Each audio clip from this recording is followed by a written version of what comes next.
Untuk konsep perubahan fisika sama perubahan kimia ada yang mau tanyakan?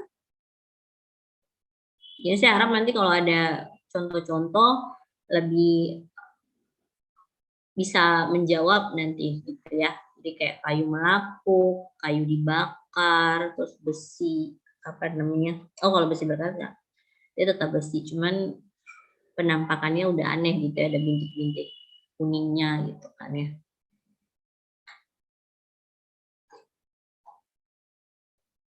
Oke, ada yang mau tanyakan untuk perubahan kimia dan perubahan fisika? Bisa? Bisa ya? Oke. Untuk klasifikasi materi di sini sudah ada. Jadi unsur itu saat yang tidak dapat dibagi lagi secara sederhana. Jadi unsur nama lainnya adalah atom ya. Tapi kita di kimia namanya atom. Nah, di sini ada substansi murni yang kita sebut juga dia tidak ada campuran, artinya dia sendiri begitu ya. Jadi ada substansi murni, ada campuran. Campuran artinya terdiri dari dua komponen yang berbeda, ya.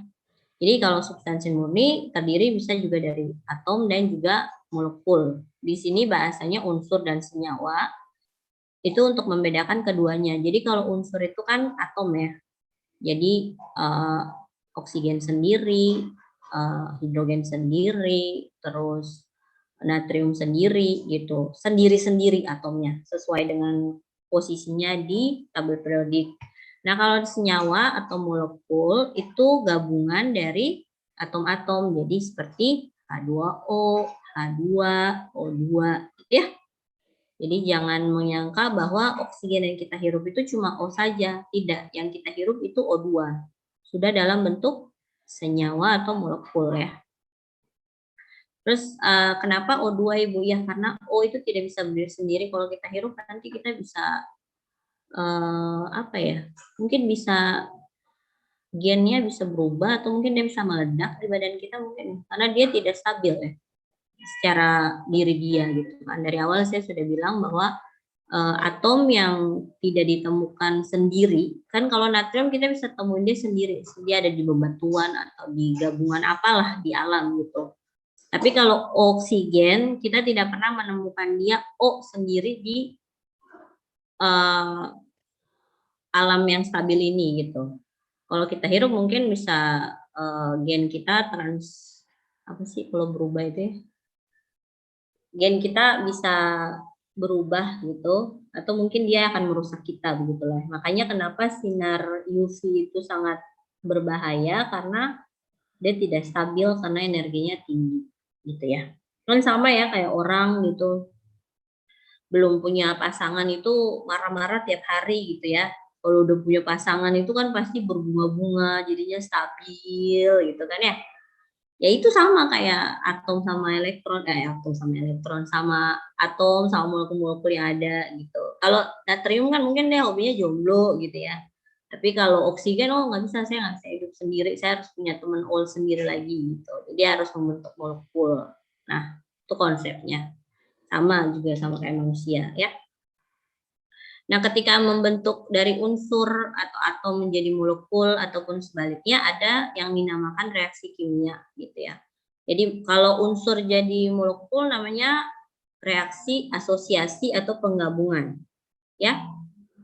Sedangkan kalau dari molekul ke unsur namanya reaksi disosiasi atau pemisahan ya. Dia berusaha memisahkan diri dia menjadi atomnya sendiri gitu. Dan biasanya kalau reaksi ke kanan ini dari unsur ke senyawa itu lebih membutuhkan energi yang sedikit lah daripada reaksi kebalikannya. Oke, kita sebelum ini saya coba menjelaskan tentang reaksi asosiasi ya, asosiasi dan reaksi disosiasi. Disosiasi. Nah, beda keduanya ini yang ini penggabungan atau dia bergabung dengan mau sejenisnya ataupun beda jenisnya kayak H2O kan O sama H. Kalau O2 kan O sama O, kalau H2 H sama H gitu. Yang ngerti ya maksud saya kan ya. Tidak usah terus lagi. Jadi dia membentuk senyawa baru. Nah, ternyata dari sepanjang saya belajar kimia, mengajar kimia, reaksi asosiasi itu energinya itu yang ketika membentuk satu molekul baru itu dia lebih. Pernah dengar kata eksoterm endoterm tidak? Pernah, Bu. Pernah. Ya, apa itu Rizky? Ketawa. Sebentar ya, saya angkat telepon dulu sebentar. Ya, Bu.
Oke.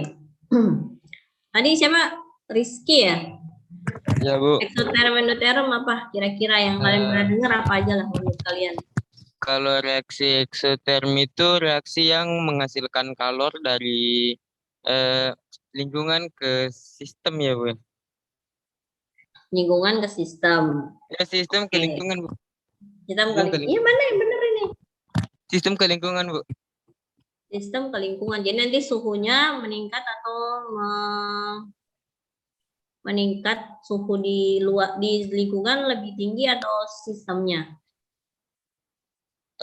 Sistemnya meningkat, Bu. Sistemnya meningkat suhunya. Kan ini melepaskan dari sistem ke lingkungan, berarti kita kan memberi energi, berarti kita kan kehilangan energi gitu ya sistemnya. Berarti Lingkungan, harusnya Bu. suhunya ya udah. Oke. Yang lain ada eksoterm endoterm? Eksoterm itu reaksi kimia yang mengeluarkan energi. Eksoterm mengeluarkan energi. Oke, ya. Oke, terima kasih Trevelian. Yang lain? Ya, silakan.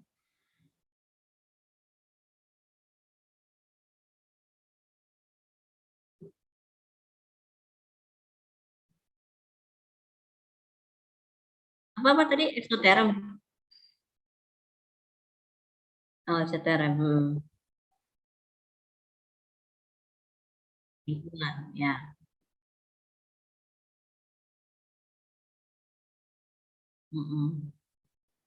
Oke, terima kasih Sugeng. Yang lain?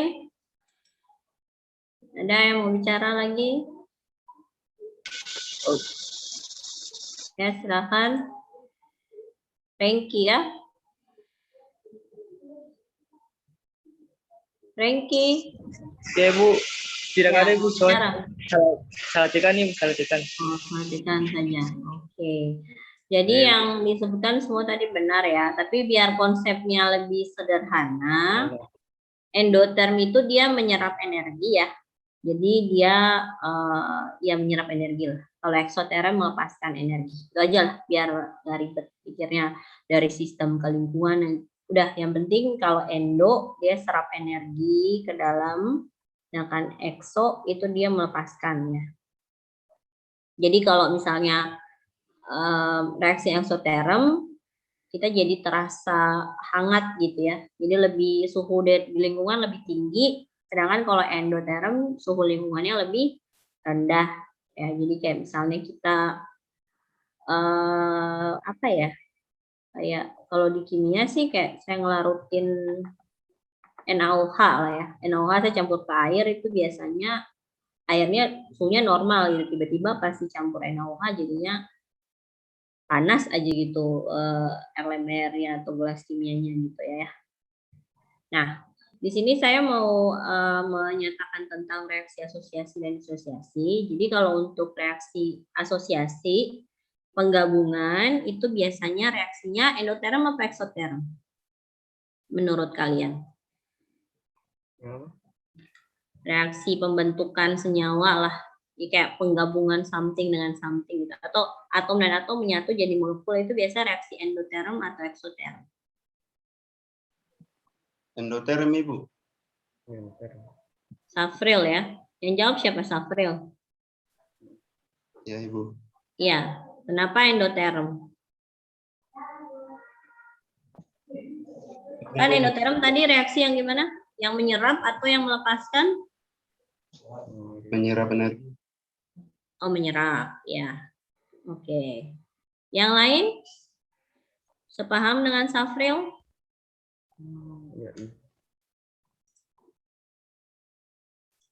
Nah, saya tanya dulu. Dari tadi itu aja yang jawab. Wilfred. Asosiasi itu reaksi asosiasi endoterm atau eksoterm? Endoterm, Ibu. Endoterm. Kenapa? Karena dia menyerap, Ibu. Nah, dia menyerap. Oke. Liska. Reaksi asosiasi itu endoterm atau eksoterm?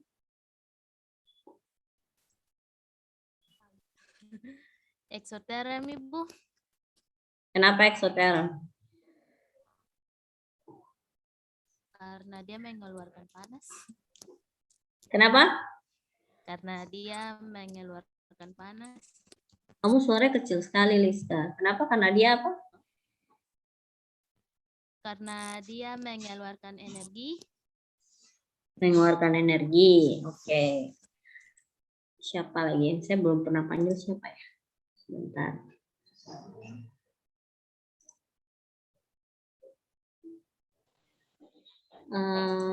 Siapa ya? Ini santri udah pernah kemarin. Siti Marwah Pataruba. Reaksi asosiasi eksoterm atau endoterm?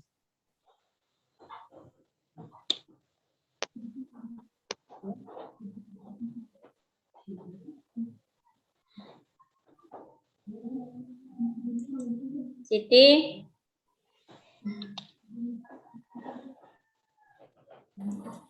Ya, Ibu. Ya, silakan jawab.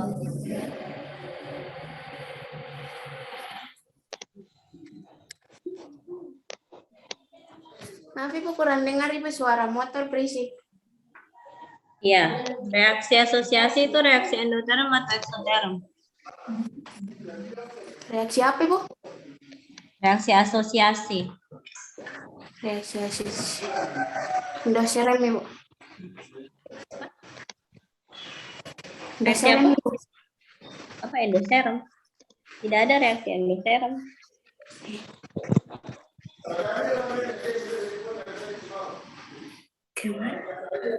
Saya dari tadi tidak pernah bilang endoterm. Kamu tadi tidak menyimak ya?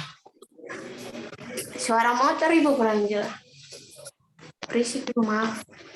Maksudnya kamu kuliah, saya bertanya kamu tidak mendengar, kamu menyalahkan suara motor begitu? Itu jawaban seorang anak kuliah gitu.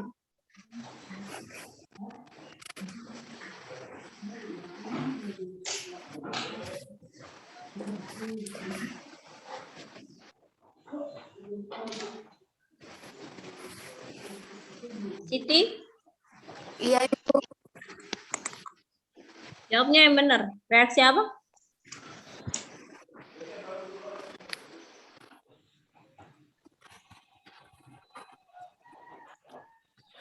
Reaksi apa itu? Tunggu, Ibu.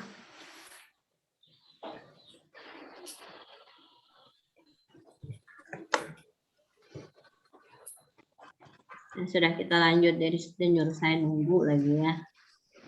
Lain kali kalau ditanya, jangan menyalahkan keberadaan kamu di situ. Tugas kamu kuliah, kamu mau dengar atau tidak dengar, kamu harus dengar. Ya, dan kamu nyalain motor, nyalain mobil, nyalain segala macam karena kamu tidak dengar, itu bukan salah motor mobil. Kamu yang harus cari tempat untuk belajar dengan baik posisinya. Saya aja kalau rapat, kalau ribut saya cari tempat yang sunyi biar saya bisa dengar apa yang dibilang teman-teman saya waktu rapat. Gitu ya. Kamu sudah 17, 18 tahun, jawabannya jangan kayak anak PAUD ya. Gara-gara motor bunyi Ibu saya tidak bisa dengar. Jangan. Ya. Iya, Ibu. Maaf, Ibu. Oke. Ya, saya ini aja ya. Langsung karena udah 22. Saya setiap kali kuliah harus berapa jam sih? Saya diingatkan dulu Brian sama Sali. Tadi mulainya kan 1.30, sekarang udah 2.30. 2 jam ya kelas saya. Sali. Brian.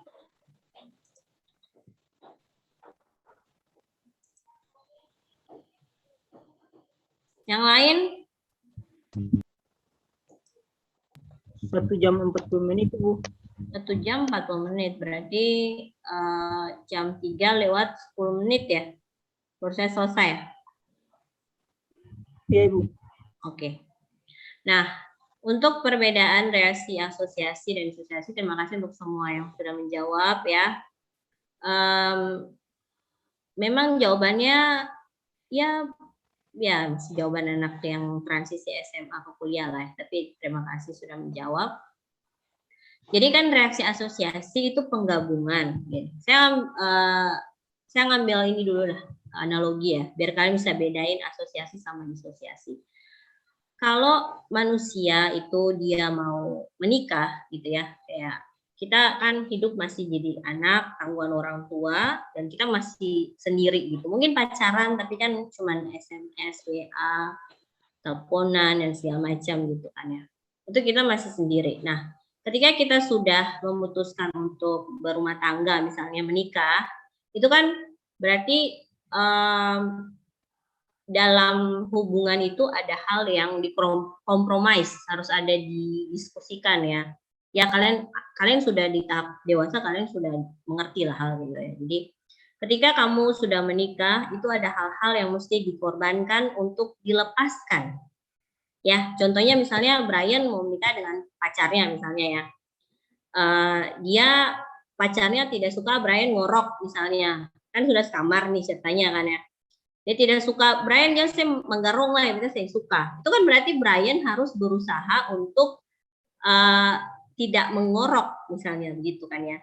Jadi reaksi asosiasi itu seperti itu. Jadi kayak atau misalnya Liska mau menikah gitu ya. Terus bukan mau menikah, sudah menikah, terus suaminya bilang kamu harus pintar masak gitu. Tapi Liska tidak ada passion di tata boga untuk masak gitu, kayak malas GoFood aja misalnya gitu ya. Tapi suaminya bilang saya mau makan masakan kamu misalnya, kan hal-hal itu kan yang harus diperhatikan gitu ya. Jadi Liska harus berkorban, kompromis dengan dirinya sendiri untuk bisa masak. Even nanti masakannya tidak enak gitu ya, mungkin. Kan saya tidak bilang Liska tidak tahu masak, bukan, itu contoh.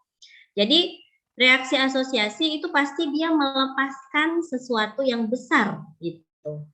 Kenapa? Karena analoginya di manusia. Kalau kita mau bersatu dengan orang lain, berarti ada hal yang harus kita kompromis. Itu sudah aturannya ya. Jadi kayak misalnya kamu tukang bohong ya, tukang bohong untuk pacaran selingkuhnya terus gitu. Pas menikah kamu harus tetap setia. Even nanti bohongnya banyak ya. Dilarang minum gitu ya, dilarang judi gitu ya.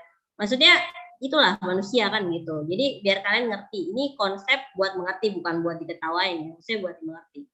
Jadi reaksi untuk membentuk atom yang tadinya misalnya H2O, H sama O masing-masing punya sifat atomnya sendiri-sendiri. Pas jadi H2O dia cuma jadi H2O, dia tidak bisa jadi O sendiri atau H sendiri. Berarti ada energi yang mesti dikorbankan, dilepaskan supaya mereka bisa bersatu. Nah, itu contoh dari bukan contoh, itu konsep reaksi asosiasi. Jadi kalau misalnya ditanya atau tiba-tiba ada, mungkin pasti kalian kan aplikasinya kan kayak ingin disosiasi atau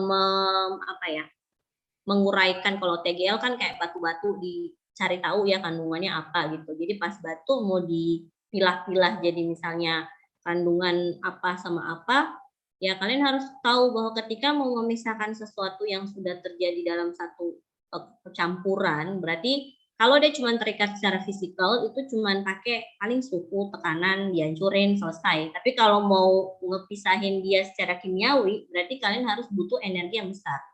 Artinya harus perlu alat yang dengan sistem yang kompleks dan juga larutan yang bisa melarutkan senyawa yang kalian mau cari, misalnya seperti itu.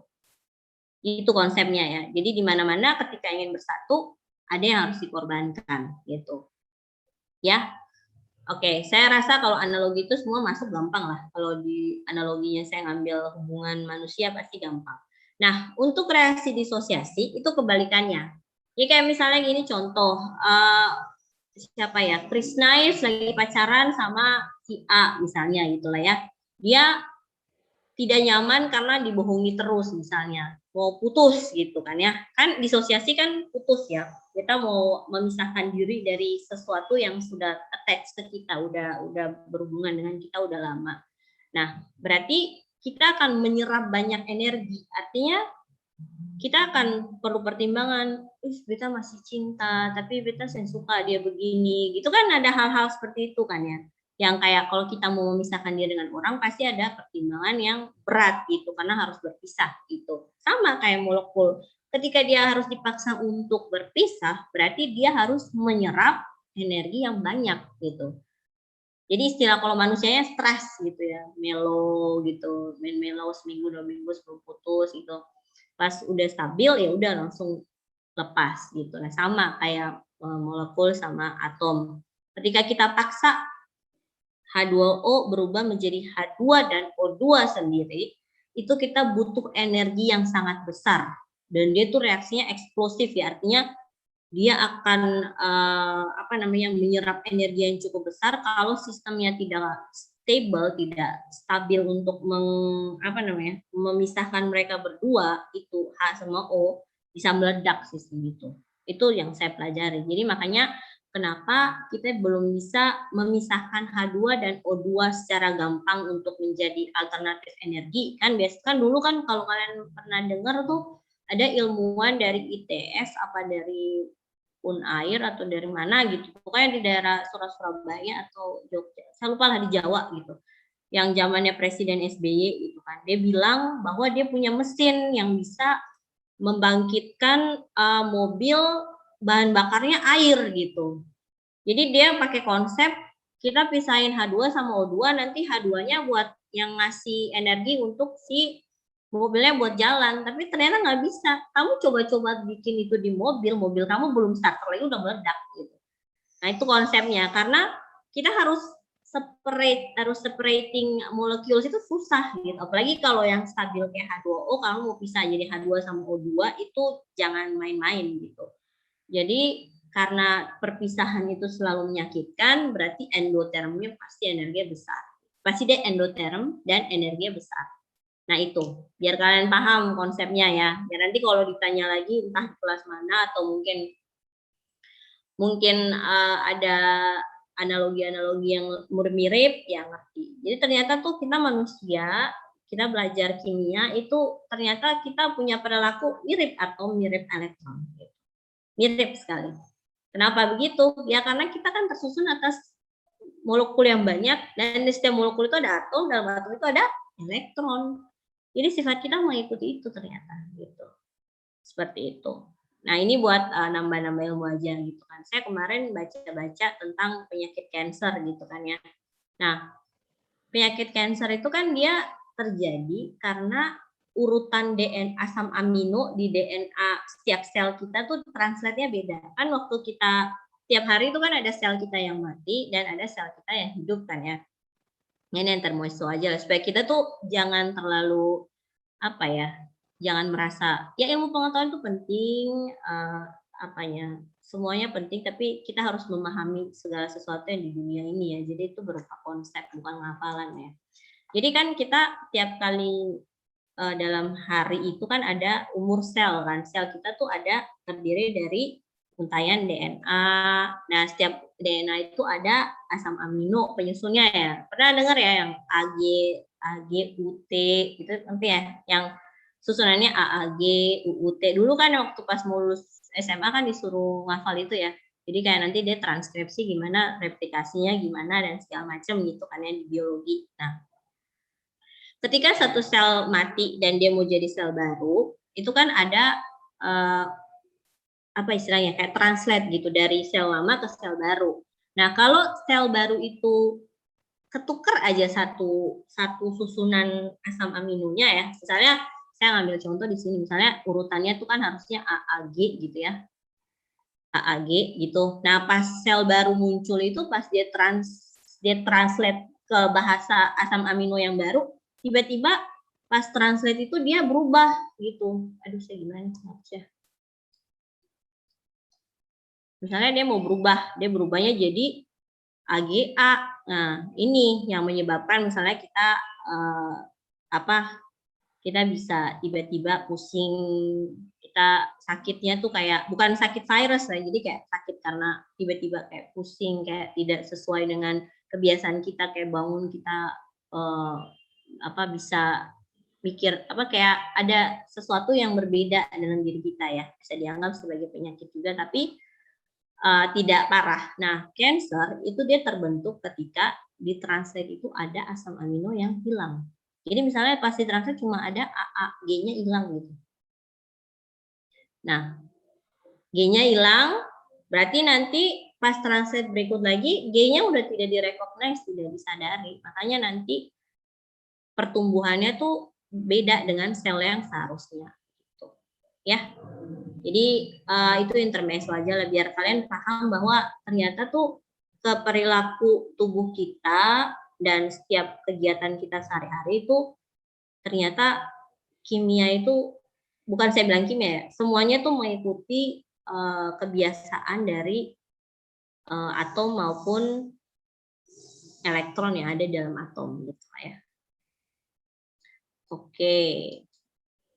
Nah, sebelum saya lanjut ada yang mau ditanyakan untuk reaksi asosiasi, reaksi disosiasi, eksoterm, endoterm, ataupun substansi. Di inilah gambar yang 1.16 ini, ada yang mau ditanyakan?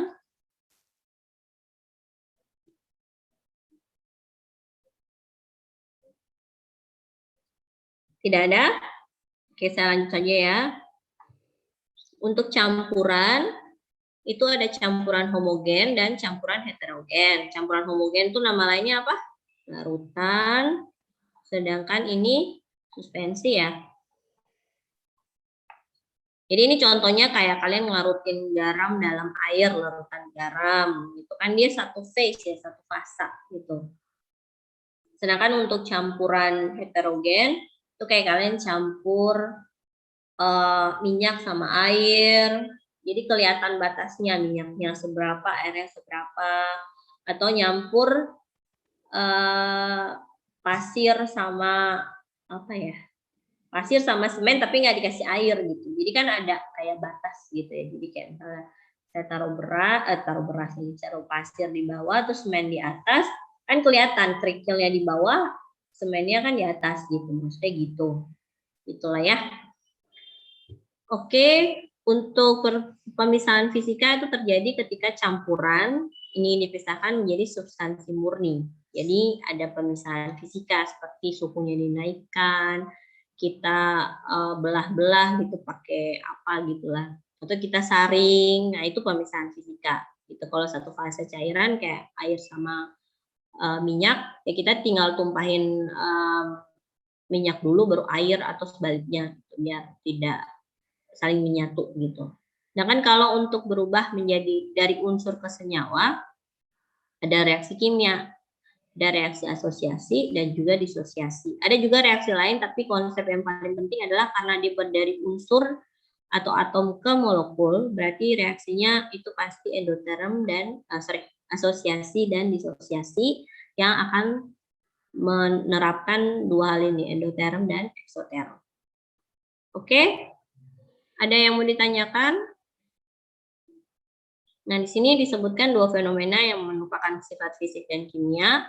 Kalau alkohol mendidih itu, pokoknya kalau dia berubah fase aja, berarti perubahan fisika. Sedangkan kalau karbon monoksida bereaksi dengan oksigen menjadi karbon dioksida, kan monoksida berubah jadi dioksida, berarti ada tambahan satu oksigen, ya.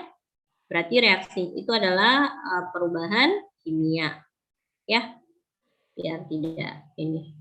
Nah, kalau bensin dan salad buah, bensin itu homogen, kan kita tidak pernah ketemu bensin terus ada kayak apa ya, ampasnya begitu ya. Kalian ngisi bensin di motor, di mobil, tiba-tiba ada ampas pasir atau ampas apa gitu kan tidak pernah. Artinya dia adalah campuran yang homogen. Sedangkan kalau salad buah mangga, salad ada mangga yang ada.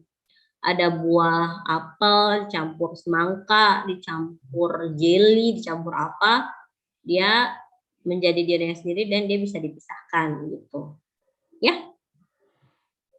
Oke, ada yang mau ditanyakan? Mau bertanya apa tentang klasifikasi materi, tentang apa namanya campuran maupun sifat fisik, kimia dan segala macam? Ada yang mau ditanyakan? Nah, untuk struktur atom dan ini saya rasa tidak terlalu. Kalau menurut saya sih kalian perlu tahu, tapi tidak perlu untuk di kompetensi tidak perlu harus dijabarkan karena saya bukan dosen yang suka nanya kayak gini soalnya misalnya gini. Sebutkan mana itu? Atau jelaskan percobaan yang dilakukan oleh Michael Faraday. Janganlah kalian otaknya masih muda dipakai buat ngerti konsep lah, jangan buat ngafal ya. Nanti belum tua udah pelupa. Ya. Oke, nanti perlu tahu, nanti dibaca aja ya. Kalau bukunya sudah ada, dibeli dan dibaca. Ya. Yang kalian harus tahu ini, partikel proton, neutron, sama elektron, lambangnya as usual yang saya sudah tulis P, N, dan E. Muatannya proton +1, neutron 0, elektron -1. Ya, seperti yang sudah belajar dulu di SMA. Oke, sebelum saya lanjut ke bilangan kuantum, ada yang mau ditanyakan? Ada yang masih bingung tentang konsep apa namanya tadi itu klasifikasi materi, reaksi disosiasi asosiasi, ataupun campuran, atau unsur molekul itu bedanya gimana, atau ya terserah mau ditanyakan apa itu, terserah. Sebelum saya lanjut.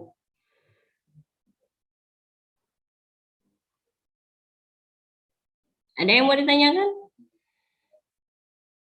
Udah ngantuk ya?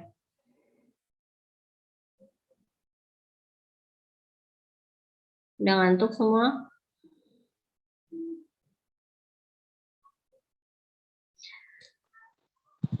Oke, sudah ya kayaknya ya. Ada yang mau bertanya? Tadi mic-nya siapa yang kebuka itu? Oke, jadi ini kan di buku ini kita belajar bilangan kuantum dulu, baru apa namanya ini? Baru konfigurasi elektron. Ini juga sih ya. Tapi kalian SMA belajar konfigurasi elektron pakai yang 2818 itu bukan? Atau udah 1 S2, 2 S2 gitu. Tolong dong yang jawab siapa? Dua-duanya. Siapa yang jawab ini? Sugeng. Kamu SMA di mana, Sugeng? Lupa saya. Oh, seperti Mas Sohi. Yang dari SBB, Elva Putih, belajar yang mana? Ibu kalau dari ini pada SBB Siapa yang bicara tadi? Sali, Bu. Ya, Sali, kenapa? Ibu kalau di SMA 4 belajar dua-dua, Ibu. Dua-dua. Oke, berarti udah jago ya. Jadi saya tidak usah belajar itu atau gimana nih? Jadi kalau udah elektronnya banyak gitu kayak 56 gitu ya. Bisa ya konfigurasi ya. Yang lain yang dari Halmahera Utara gimana? Dua-dua. Semua dua-dua ya. Kalau yang belum siapa? Biar kita satu persepsi, persepsi. Ayo bicara aja sih, nggak usah malu kan ini kan belajar sama-sama.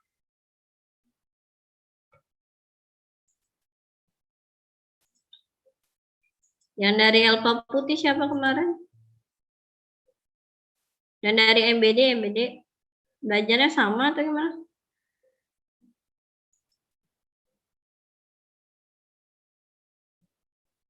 Dijawab dulu, ditanya, diam-diam lagi semua. Dari MBD sama Ibu, belajar dua-dua. Oh, berarti keren ya guru-guru SMA-nya. Berarti saya ekspektasi kalian pasti sudah harus bisa ya. Sudah dan harus bisa.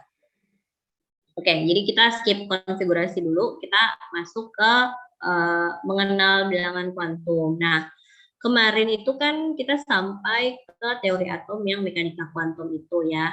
Nah, di situ ternyata dia menemukan, saya tulisin dulu ya, biar kalian ngerti maksud saya gitu ya. Jadi kan teori mekanika kuantum gitu ya.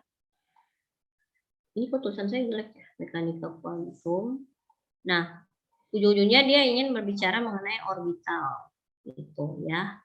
Nah, ternyata orbital ini dia itu lebih masuk ke bilangan kuantum, bentar, dan kuantum orbital asimut yang L itu ya.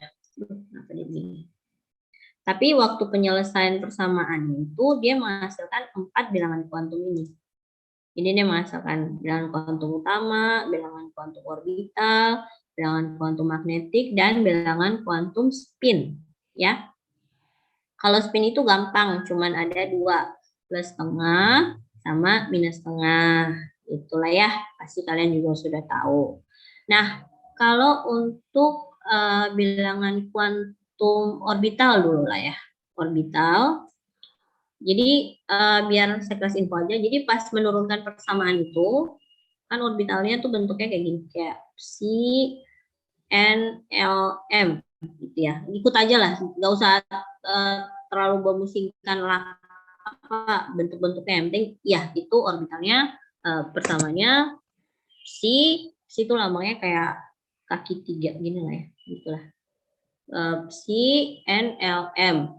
Nah, ini bilangan kuantum utama, ini bilangan kuantum orbital atau azimut, ini bilangan kuantum magnetik. Nah, bilangan kuantum utama itu dia mewakili setiap bilangan kuantum, dia selalu berada di depan bilangan kuantum azimut. Ya, jadi kayak misalnya 1S berarti N-nya 1. Ya, dia selalu di depan orbital yang kita ketemu SPDF itu, yang ini. Ya, jadi 1S berarti kalau 1S itu N-nya 1, kalau 2S N-nya 2, kalau 3P N-nya berapa? 3, oke. Itu dulu ya, persepsinya disamain dulu. Nah, sedangkan bilangan kuantum azimut itu dia mendefinisi si SPDF-nya itu. Jadi kalau S itu bilangan azimutnya itu 0 ya. Bentar. Ya, 0. Jadi setiap S, L-nya itu selalu 0 ya. Kalau P, L-nya selalu 1. Ya, jadi setiap SPDF-nya tuh udah ada L-nya masing-masing.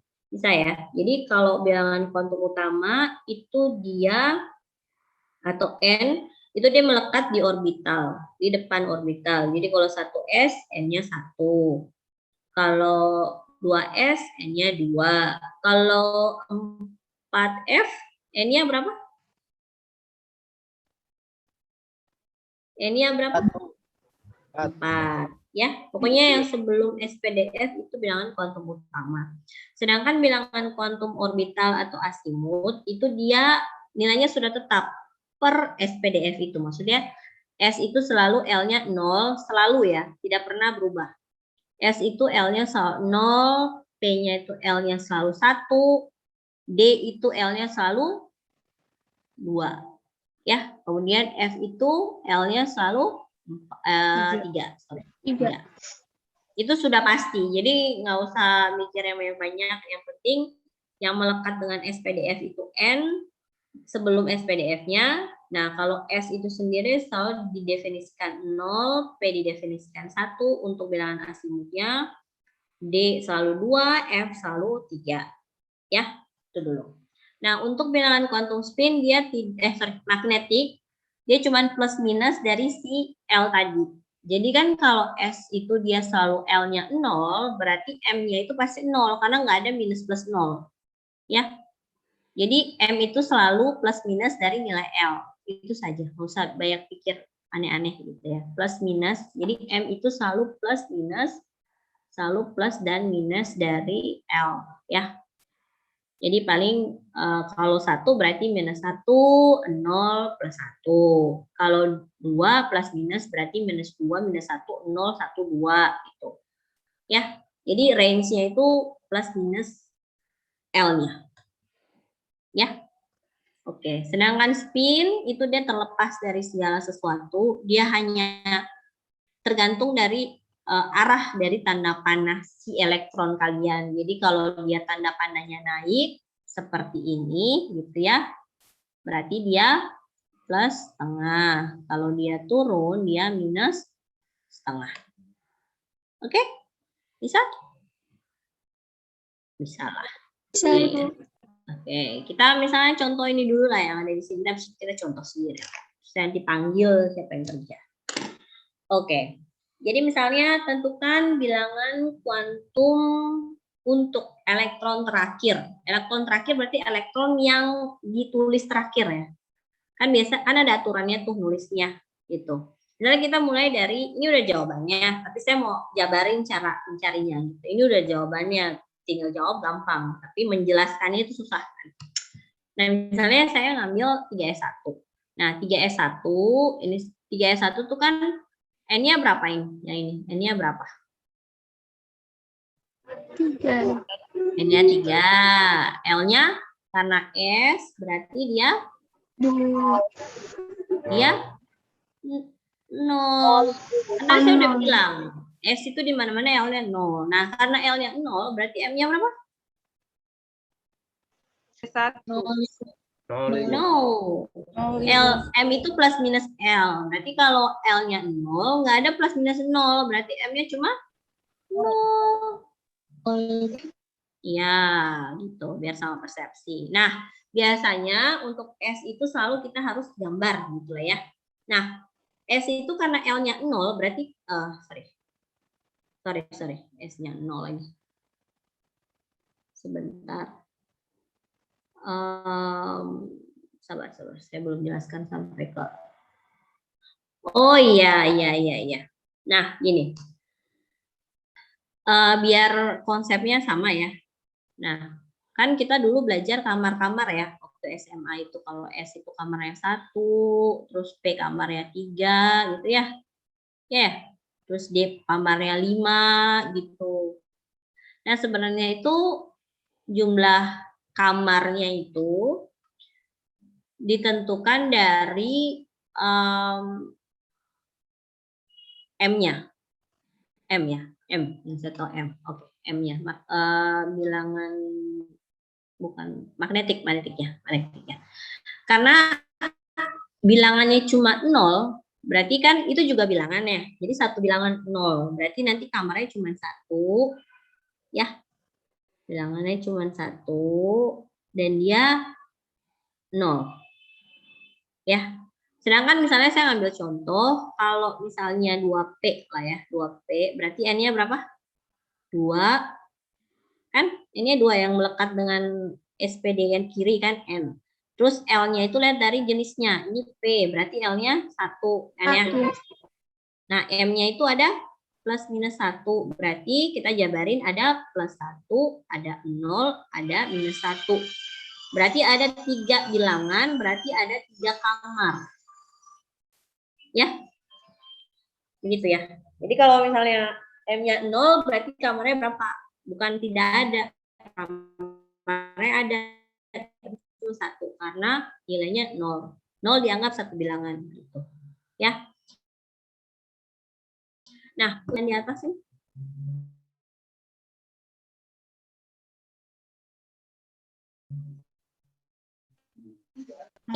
Ini kan 3S. Tapi nilainya itu dianggap 0. Jadi kita gambar 1. Penggambaran selalu dimulai dari spin up ya.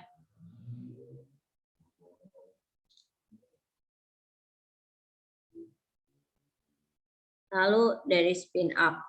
Tapi karena dia 1 ya. Di sini jawabannya kan minus setengah. Beda ya. Kalau saya maunya plus setengah gitu. Nah, ternyata bisa plus setengah, bisa minus setengah. Kenapa? Karena kita nggak tahu elektronnya itu dia mau masuk tuh dengan posisi spin up apa spin down. Ilmuwan tidak bisa menentukan dia spin up atau spin down kecuali masukin ke alat dideteksi. Oh ini spin up karena nilainya plus. Atau oh ini spin down karena dia minus. Nah, untuk menentukan ini kita tidak perlu pakai alat. Jadi saya akan membenarkan kalau jawabannya itu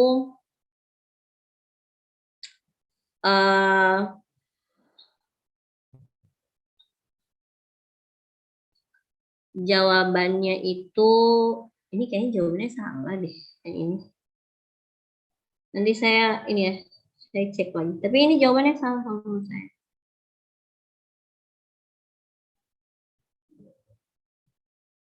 Kenapa? Karena L itu selalu untuk S itu 0. Ya. Karena S itu kamarnya cuma 1 kan ya. Ya. Atau ada yang mau compare, maksudnya mau kasih alasan. Ibu itu kayaknya benar karena L itu N-1 misalnya. Tapi kan S itu kamarnya cuma 1. Iya bukan? Ibu izin Ya, menjawab, boleh. mungkin pada bukunya itu salah ketik apa Ibu yang 3S-nya dan 3S1 sama 3D6-nya berbalikan. Oh iya mungkin ya. Aduh ini saya akan kasih. Oke, yang penting saya ngajarnya bener ya konsepnya. Ya kayaknya yang bagian bab 1 ketukar kayaknya. Ini bukan bagian saya nulis soal. Saya di bab 7 ya. Bagian nulis di bab 7. Oke, jadi jawabannya itu adalah N-nya 3, L-nya 0, M-nya 0, dan S-nya bisa plus setengah, bisa minus setengah. Saya akan tetap benarkan karena saya nggak tahu elektronnya masuk itu dia spin up apa spin down, terserah. Kan kayak misalnya kalian punya kamar besar gitu ya, dikasih kamar sendiri sama orang tua gitu kan. Mau mau taruh tempat tidur arah ke timur, barat, selatan, terserah kan ya. Tapi kalau sama kakak atau sama adik kan tidak bisa. Harus kompromi dulu sama adik sama kakak gitu. Kan sama kayak elektron, dia mau masuk kamar kalau ada temennya, berarti kalau kamu udah posisi timur ya saya harus posisi misalnya berlawanan sama kamu gitu ya. Ya boleh lah kalau saya di kelas saya boleh, tapi biasanya tuh dosen lebih fokus kalau masuk ruangan pertama dia tuh harus kayak dikasih apa ya, kayak dikasih sesuatu yang pasti bahwa harus spin up. Tapi kalau kita tidak bisa akan tahu elektron itu spin up apa spin down kecuali kita pakai alat. Dan saya sekarang ini lagi nggak pakai alat, jadi ya udahlah kalau ada yang minus boleh, ada yang plus juga boleh. Oke ya.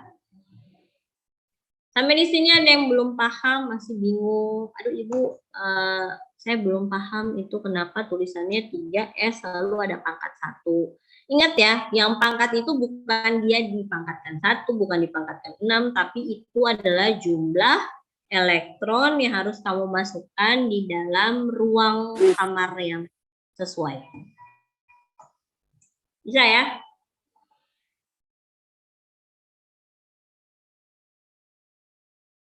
Jawab dulu bisa. Bisa. Bisa, Bu. Ya, bisa semua. Ibu, Oke. saya boleh bertanya, Ibu? Ya, boleh. Tadi kan Ibu bilang jumlah kamar itu ditentukan oleh M, Ibu. Terus Ya. yang tadi cuma yang pertama 2P sama M-nya itu plus minus 1, Ibu. Jadi jumlah kamarnya ada 3. Plus 1, 0 sama minus 1, Ibu. Terus, Ya. nah yang di sini saya mau bertanya, Bu, kalau misalnya yang di 3D6 itu N-nya 3, L-nya 2, terus M-nya itu minus 2. Jadi jumlah kamarnya itu ada 5, Ibu? Atau Ya. bukan? Iya, kamarnya ada 5.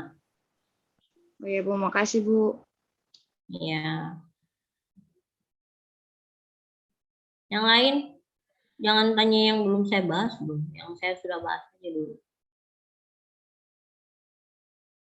Bisa semuanya? Jadi nanti habis ini soal bisa ya. Saya nanya harus bisa jawab semua ya. Oke, kita coba bahas yang 3D6. Ya, 3D6 dulu.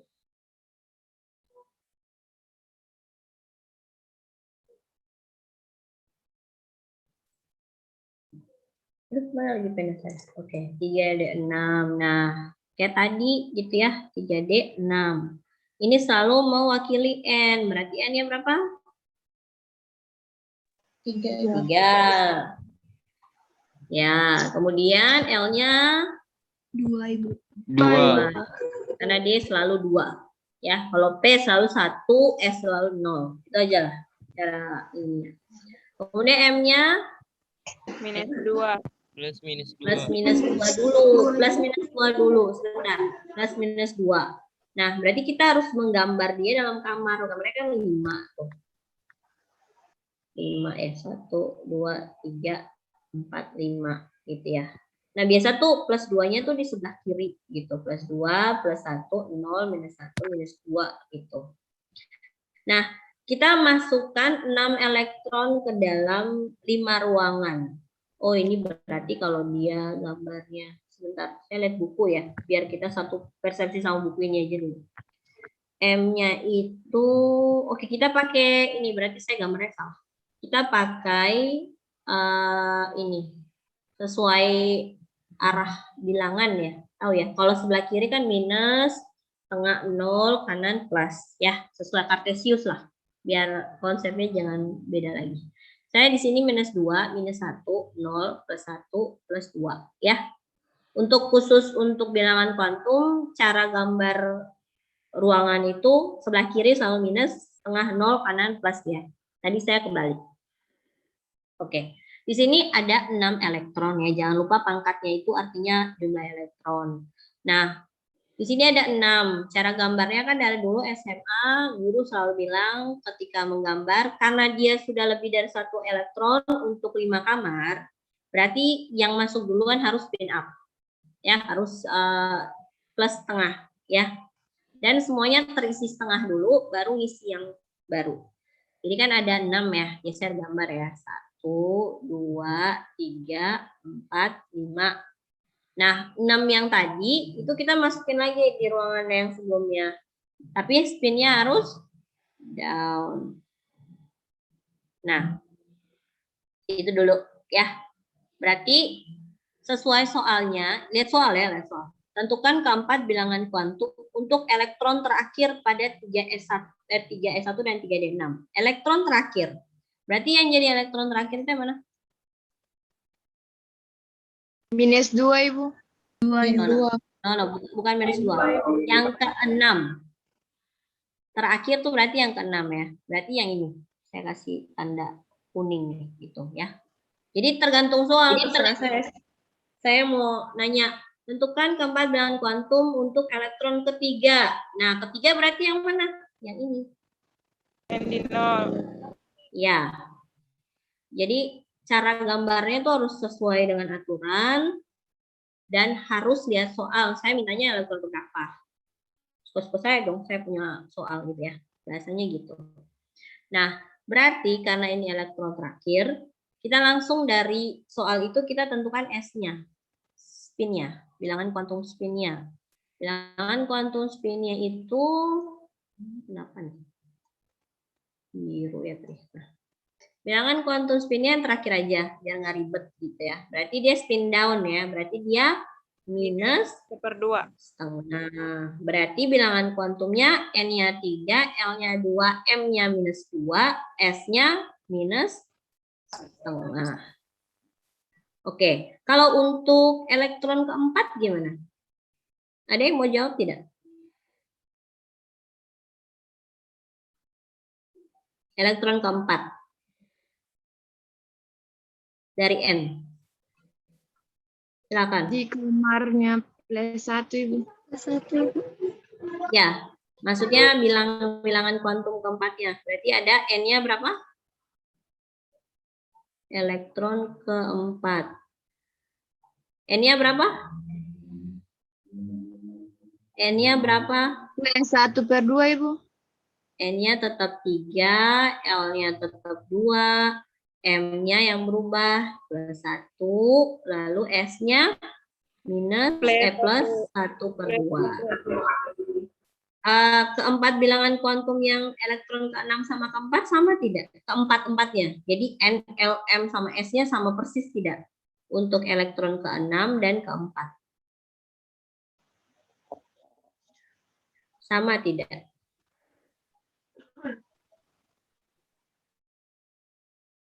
Bilangan kuantum kedua elektron yang ada di 3D ini yang elektron ke-6 sama keempat bilangan kuantumnya sama tidak? Tidak, Ibu. Tidak. Bedanya di mana? Di M-nya sama Sama S. M sama Ya, S. jadi, oke, terima kasih. Jadi maksudnya gini, saya mau membawa pengertian kalian lagi bahwa pernah kan ada statement, mungkin kalian pernah baca atau dengar bahwa tidak ada satu elektron pun yang memiliki 4 bilangan kuantum yang sama. Jadi semua elektron bisa N, L, M-nya sama tapi S-nya beda. Atau L, M, S-nya sama, N-nya beda. Jadi salah satu bilangan kuantumnya itu pasti ada yang beda. Jadi setiap elektron punya keempat bilangan kuantum yang spesifik gitu. Jadi kita bisa bedain, oh yang ini dia spin up, dia spin down, atau dia di kamar nomor 2, ini di kamar nomor 1 misalnya. Gitu ya. Itu maksudnya gitu, biar lebih paham. Oke, kita lanjut. Atau ada yang mau ditanyakan sebelum saya lanjut konfigurasi dan cara penentuan golongan, periode, dan teman-temannya? Ada yang mau ditanyakan?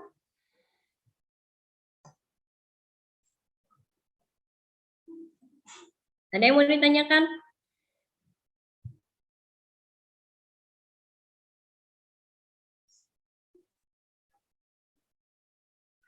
Oke, kalau tidak ada, ini udah 3:06.